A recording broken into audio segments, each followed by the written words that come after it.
Suite et fin du shiur, il y a eu un petit problème technique. Nous étions en train de dire que dans la vie, il y avait des événements, des petits événements qu'il fallait attraper.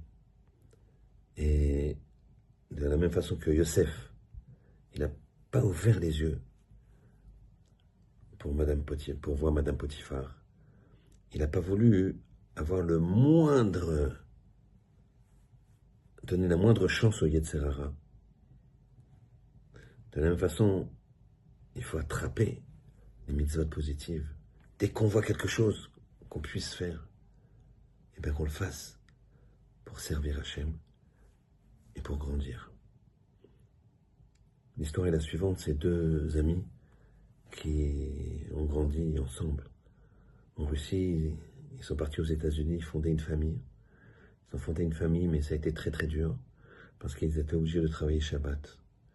Ils ont refusé. Et donc ils ont vécu de nombreuses années avec leur famille.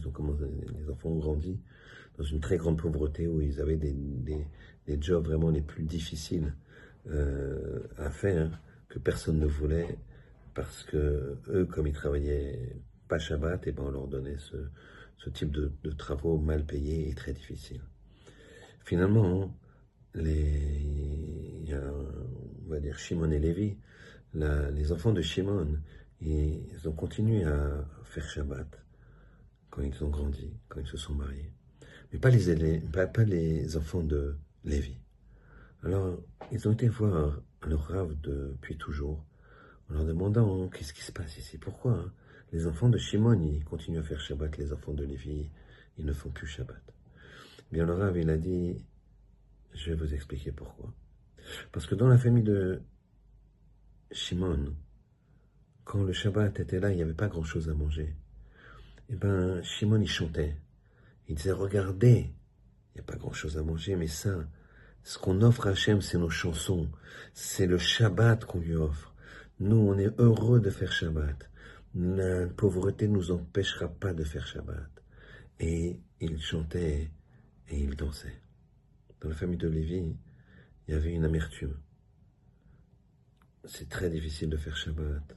On ne mange pas, on n'a pas ce qu'il faut, juste du pain, petit bout de poisson. C'est difficile. Quand il y a une mitzvah à faire, elle est dure à faire.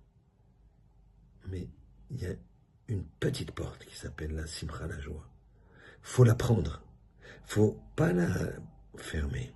Ça, c'est ça qui va tout changer. Si la personne, elle change et elle n'a pas le bon repère, à ce moment-là, elle n'a pas la bonne intention, eh bien, tout va tomber, tout va se perdre.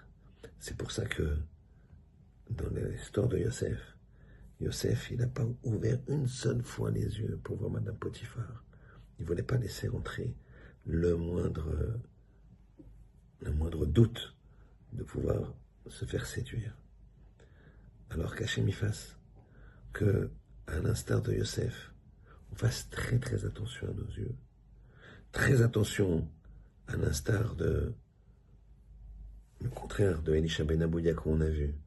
Si on voit quelque chose qui ne nous plaît pas, quelque chose qui nous étonne dans la démarche d'un homme dit de religion, eh bien, qu'on ne mette pas tout en cause.